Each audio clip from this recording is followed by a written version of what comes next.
Оштогу резиденциядан ушул үй шашылыш түрдө сатууга коюлду. Аябай сонун үй экен. Азыр кирип ремонтторун, планировкаларын, ички шарттарын толук көрүп чыктык. Бизге жакты. Мен ишенем, сиздерге дагы жагат. Бир гана сырткы фасад калыптыр. Бышык кирпич менен болгондо дагы дуалы, ички дубалдары дагы 2 кирпичтен курулуптур да. Жер аянты 6 сотук, кенен, айланасы бүт тосулган. Үй өзү подвалыны кошкондо 335 квадрат. Андан сырткары 100 квадратка жакын туугандар. Бул жакта дагы 3 бөлмөлүү времянкасы бар. Гаражы бар, подвалы бар туугандар. Мына бул жакта дарбазасы курулган. Дареги Ошто резиденцияда тагыраагы билесиздер, мына резиденцияда Обкомский авторитет дом бар мынакей. Көрдүңүздөр? Обкомский домдун эле жанында да. Бул жагы мына геологородок жактан келсе болот. Бул тарабы болсо мына Аманат ситине айланып, спец больницанын аркасы менен келсе болот да. Тагыраагы бул жер Ошто резиденцияга кошуна. Угловой экен, биягында да жол бар, бияка да бурулган жол бар, ушу бурчта турат. Көрдүңүздөр? Бүт курулуш бышык кирпич менен болгон. Газ бар, суу бар, свет бар, канализация бар, үйдө интернет бар, бүт бары бар экен да. Жүрүңүздөр, мен бир катар обзор кылып берейин. Баасы туугандар $400,000 кеми бар. Сүйлөшсө болот. Так, мынакей, бияка дарбаза коюлган, калиткасы коюлган, домофондор орнотулган, үйдүн алды кенен площадка. Биякта болсо гараж, ичинде туалети менен. Анан времянка, бир гана бул жерде кокон гиласы бар. Мына жерге жашыл зона да кошумча уюштурса болот. Бул жерде мына үйгө кире турган чоң эшиги, мына жакта дагы тепкич турат, эшик турат, террасадан кирип чыкса да болот да. Бияка кирели, келиңиздер. Бисмилла. Мынакей, кирип келдик. Бул жер дализ. Экинчи эшикти ачып туруп, үйдүн ичине киребиз. Бул экинчи дализ туугандар. Мына караңыздар. Прихожка, экинчи прихожка деп койсок болот да. Биякта мына шкаф купе коюлган, эмереги, жалюзилери, отоплениялары менен. Бүт дубалдар обой, полу аябай сапаттуу ламинаттан бүткөн. Мына үйдүн кенендиги туугандар. Көрдүңүздөр? Подвалды кошкондо 3 уровень 335 квадрат чыгат туугандар. Көрдүңүздөр? Эми мына жака келиңиздер. Бул жер кенен холл. Бүт мына диван, креслолору, журнальный столиктери менен, телевизор, чоң экран, LED экрандары менен коюлган. Эми үстү жагын караңыздар. Терраса го. Люстранын асылып турганын караңыздар. Сапаттуу обойлордон жасалыптыр. Гиле мына иранский салынган. Көрдүңүздөр? Үйдүн ичи аябай кенен да. Бул биринчи кабаттагы, бул жагы холл, бул жак зал туугандар. Залда мына көрүп турасыздар, 12 кишилик стол стул коюлган, бүт бардыгы комплект туугандар. Нарактагы диван, мына стол стул, бул серванты менен, бул жакта күзгү комоддору менен бардыгы комплект бир. Биягында бир терезеси бар, күзгү мозаикалар менен кошумча мындай комбинация болуп жасалган. Бул жакта болсо бир бөлмө бар. Бул пенсионерлер бөлмөсү мына. Улгайган ата-энелер ушул жакта жашаса болот. Мынакей. Чоң кровать, биякта болсо эмереги, ТВ зонасы менен, терезеси көчө жакта. Эми кийинки бөлмөнү көрсөтөлү. Ушунун эле туш тарабында зеркальный дагы бир бөлмө бар. Бул дагы ушу пенсионерлер бөлмөсү, мына караңыздар. Конок келсе дагы ушул бөлмөдө жашай берсе бемарал болот. Терезеси мына времянка жакта болуп калат. Отопление бар, радиаторлары бардыгы коюлган туугандар. Аябай жакшы дизайнда бүткөн. Мына жака келиңиздер. Биякта дагы мына ортодо көрүп турасыздар. Бул санузели, душевая кабина, күзгү кабина, кир жуучу машина, аристон, унитаз бардыгы коюлган. Бул жакта болсо ашканасы бар. Ашканасы дагы аябай жакшы жайгаштыр. Мына киргенде эле бул жагы бүт рабочий зонасы, микроволновка, духовкадан баштап, газоэлектропечка бардыгы коюлуп, холодильник, чай иче турган орундугу, анан бул жагы болсо террасасы. Террасасы аябай жакты магачы. Биягы эркер болуп чыккан 3 терезеси бар экен. Бул жер терраса. Бияктан болсо кирип чыга берсе болот да. Аябай жакшы бүтүптүр терраса. Террасанын өзүнө дагы мына жерде өлчөп ченеп, атайын ушу эмерек жасатып коюптур да. Бүт ушу под заказ жасалып коюлган мына эмеректерди бардыгы. Эми экинчи кабатка чыгалы, келиңиздер.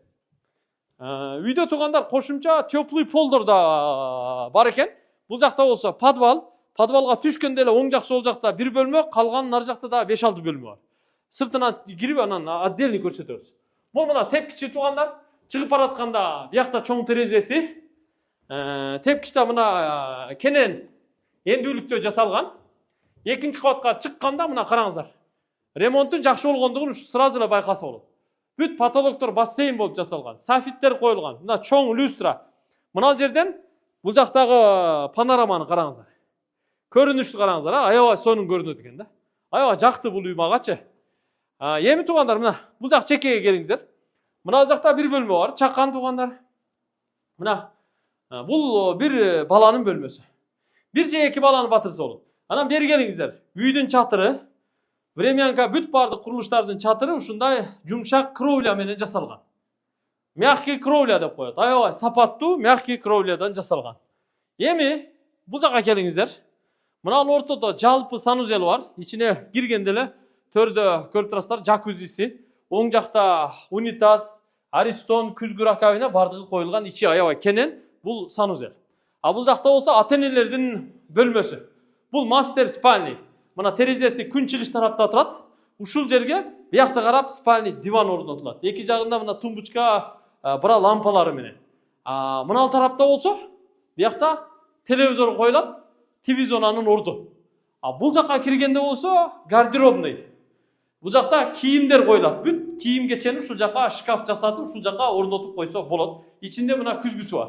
Жасанып таранып чыгып кеткенге. Ал эми ушул мастер спальныйдын ичинде биякта детский комнатасы бар. Ляличканы мына жакка жаткырып коесуздар, болду.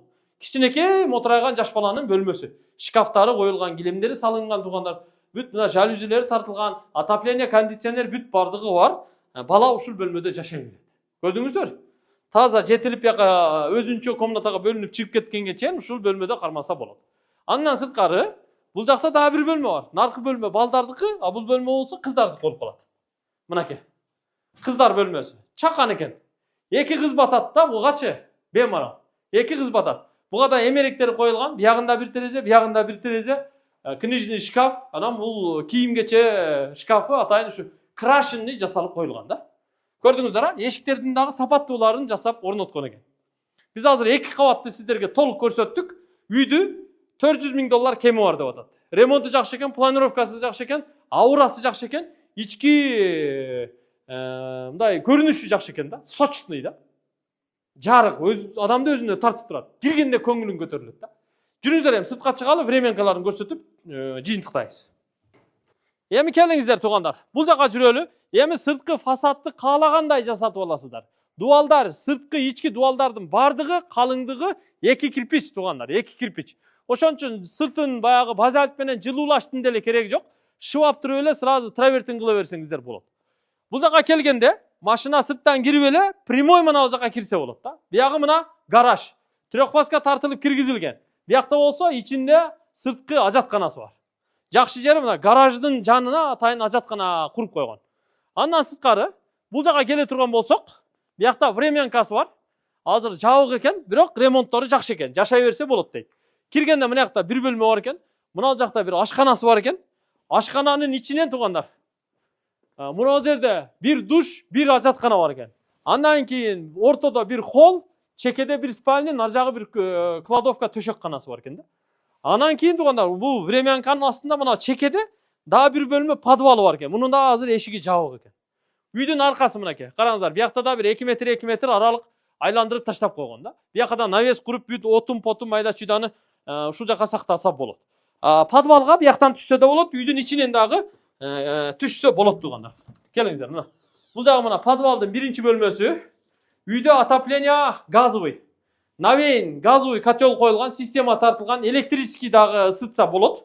Электропечка дагы коюлган. Анан мына подвалдын ортоңку дагы бир бөлмөсү, төрдө дагы бир бөлмөсү бар. Андан сырткары мына жакта үстүндө холдун асты дагы бир бөлмө. Мына фундаменттери да жакшы куюлган экен. Үстү мына плита перекрытие. Мына жакта болсо дагы бир бөлмөсү бар подвалдын. Подвалдын аябай бөлмөлөрү көп. 1, 2, 3, 4, 5. Бул жакта дагы 2 бөлмө бар. Мына 6-чы бөлмө. Мына 6-чы бөлмө. Биякта болсо 7-чи бөлмө бар. Көрдүңүздөр? Подвал өзү эле 7 бөлмө да. Анан эми подвалга туугандар, мына үстүнөн жана көрсөттүк, биз үстүнөн ичинен кирбедик да. Бияк менен түшүп келип эле анан бияка кирип кете берет экен да. Аябай жакшы жасаган да. Ушул туугандар, эгер жаккан болсо тез арада байланышка чыгыңыздар. Үйдүн баасы $400,000 кеми бар. $400,000 кеми бар. Мен ушул жерде жыйынтыктайм. Видеону өзүңүздөргө жоготуп албаш үчүн сактап алыңыздар, жана башкаларга бөлүшүп коюңуздар. Эгер 400 нак болсо, шытыр эсептеңиздер. документтери, кызыл китеп, техпаспорттору бардыгы колдо экен. Сразу госнотариус, госрегистрге барып өткөрүп оформление кылып аласыздар. А биз сиздердин жаңы, жакшы үйлүү болушуңуздарга себепчи болойлу. Эң негизгиси бул локация. Ош резиденция. Резиденциядан туугандар, локацияны башка райондор талаша албайт. Резиденция, ошонун үчүн резиденция. Бар болуңуздар, ассаламу алейкум.